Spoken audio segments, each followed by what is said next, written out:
Hello दोस्तों, मैं Aryan school business advisor and founder online business workshop. मित्रों, हम बात करना चाहेंगे knowledge, information, knowledge, skill, talent. इस संबंध में हम पिछले भाग में ही बातचीत कर रहे थे, लेकिन किसी कारण से वह भाग अधूरा रह गया। इसलिए उसी भाग से आगे हम इस पर चर्चा करना चाहेंगे। हमने बात की थी वह knowledge, skill, talent. Skill political भी हो सकता है, पर्सनल भी हो सकता है, लिविंग भी हो सकता है, सोशल भी हो सकता है, इकोनॉमिक भी हो सकता है, कॉमर्शियल भी हो सकता है, पार्टिकुलर फील्ड से भी रिलेटेड हो सकता है, गेम से भी रिलेटेड हो सकता है। एनीवे, किसी भी प्रकार का या किसी भी फील्ड से रिलेटेड वह हो सकता है।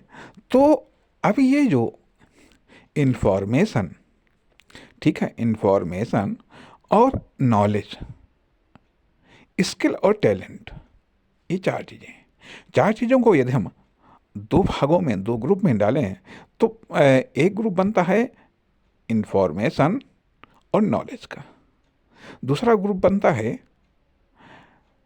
स्किल का और टैलेंट का। ठीक है।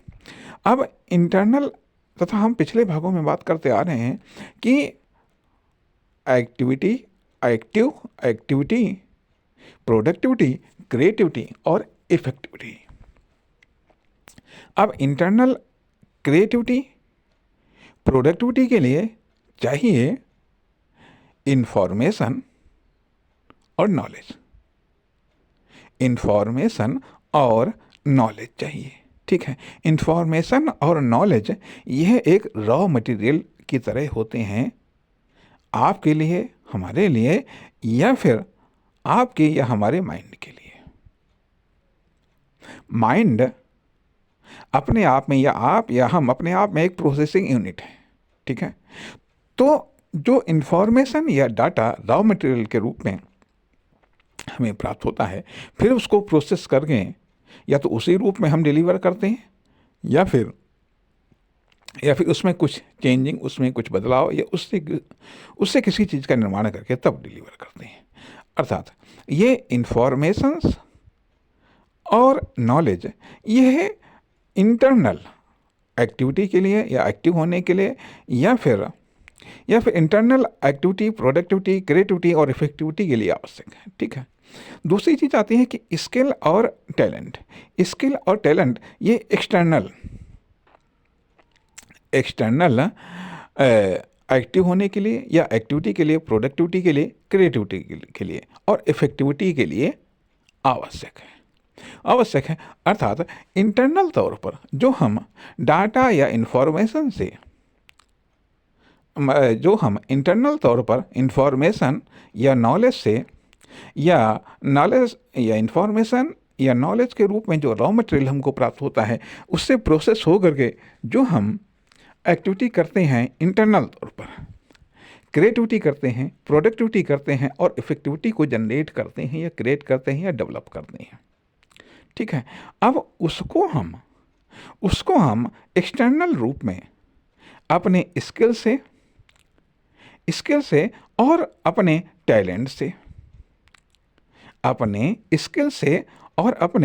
टैलेंट से, हम एक्सटर्नल तौर पर डिलीवर करते हैं, या एक्सटर्नल तौर पर एक्टिविटी, क्रिएटिविटी, प्रोडक्टिविटी और इफेक्टिविटी जनरेट होती है। अर्थात यहाँ पर हम ये भी कहना चाहेंगे, एक योग्यता होती है और एक क्षमता होती है। क्या करना यह योग्यता में आता है, कितना करना यह क्षमता में आता है। हम क्या कर सकते हैं यह हमारी योग्यता है, और हम कितना कर सकते हैं यह हमारी क्षमता है। ठीक है। कैसा कर सकते हैं यह हमारे स्किल है। ठीक है। हम कैसा कर सकते हैं ये हमारे स्किल है, और हम ऐसा भी कर सकते हैं ये हमारा टैलेंट है। ध्यान दीजिएगा कि हम क्या कर सकते हैं, यह हमारी योग्यता है। हम कैसे कर सकते हैं मतलब हम कितना कर सकते हैं, हम क्या कर सकते हैं योग्यता, और हम कितना कर सकते हैं ये हमारी क्षमता, और हम कैसे कर सकते हैं ये हमारा स्किल, और हम ऐसे भी कर सकते हैं ये हमारा टैलेंट। टैलेंट, अब यहाँ पर ये आप कह सकते हैं कि योग्यता और क्षमता ये भी टैलेंट या स्किल के ही एक रूप हो सकते हैं, ठीक है।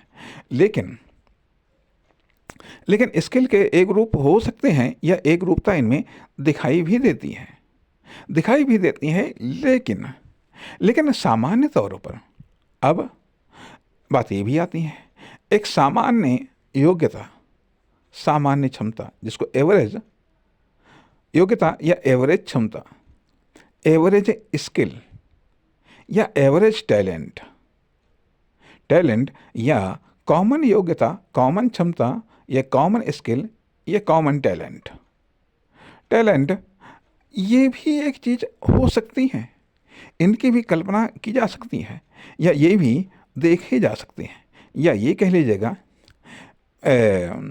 बेसिक योग्यता, क्षमता, basic skill, basic talent, talent या ये कह लीजिएगा कि जो योग्यता या क्षमता या स्किल या टैलेंट के लिए जो बेस चाहिए, बेस चाहिए, योग्यता या क्षमता, स्किल या टैलेंट का, वह एक अनिवार्य हो सकता है लिविंग के लिए। अर्थात अब यहाँ पर बात ये भी आती है कि एक लिविंग के लिए योग्यता, क्षमता, योग्यता, क्षमता, स्किल और टैलेंट, एक लिविंग योग्यता, क्षमता, स्किल और टैलेंट, एक प्रोग्रेसिव योग्यता, क्षमता, स्किल, टैलेंट, एक एग्रेसिव योग्यता, क्षमता, स्किल, टैलेंट, एक डेवलपमेंटल योग्यता, क्षमता, स्किल, टैलेंट, और एक डिफेंसिव योग्यता, क्षमता, स्किल, टैलेंट, एक पर्सनल योग्यता, क्षमता, स्किल, टैलेंट, एक कंपैरेटिव योग्यता, क्षमता, स्किल, टैलेंट, और एक सुपरलेटिव योग्यता, क्षमता, स्किल, टैलेंट। अर्थात इन चीज़ों के लिए चाहिए क्या, एक इंफॉर्मेशन, डाटा, स्किल, टैलेंट। अर्थात यहाँ पर योग्यता और क्षमता, क्षमता यही एक अलग चीज़।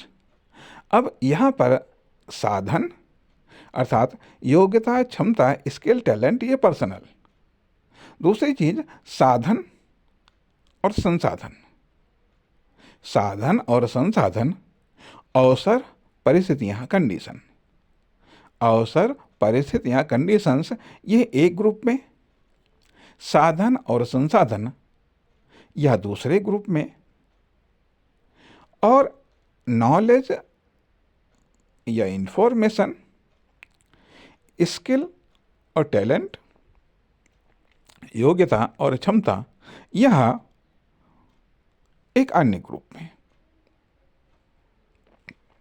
अर्थात पर्सनल, व्यक्तिगत पर्सनल रूप में योग्यता, क्षमता, इंफॉर्मेशन, नॉलेज, स्किल, टैलेंट आते हैं। इसके बाद आते हैं साधन और संसाधन, जो हमारे पास हो सकते हैं या हमारे पास में होते हैं। तीसरे नंबर पर बात आते हैं कि अवसर, कंडीशंस, सिचुएशंस, ये हमारे पास हो सकते हैं, हमारे पास नहीं हो सकते हैं, हमारे पास आ सकते हैं, हमारे पास से जा सकते हैं, हम वहाँ पर हो सकते हैं या हम वहाँ पर नहीं हो सकते हैं। ये तीन चीज़ें, ये है तीन चीज़ें, तीन चीज़ों को या तीन चीज़ों की आवश्यकता होती है। किसके लिए? एक्शन के लिए।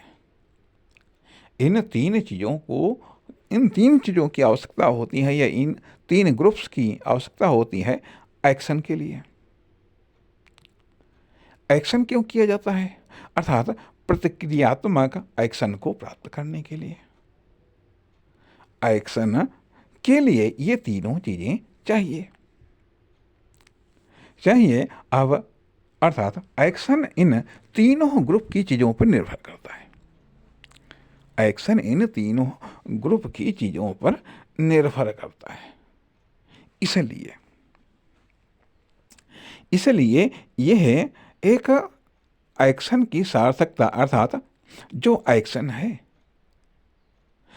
है या भी तो क्रिएटिविटी, प्रोडक्टिविटी, इफेक्टिविटी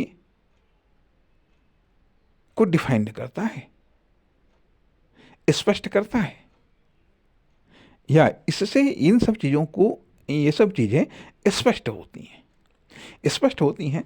तो यहाँ पर ये बात समझ में आई कि जो इंफॉर्मेशंस है, नॉलेज है, स्किल है, टैलेंट है, यह एक इम्पोर्टेंट चीज़ें हैं। नमस्कार, धन्यवाद।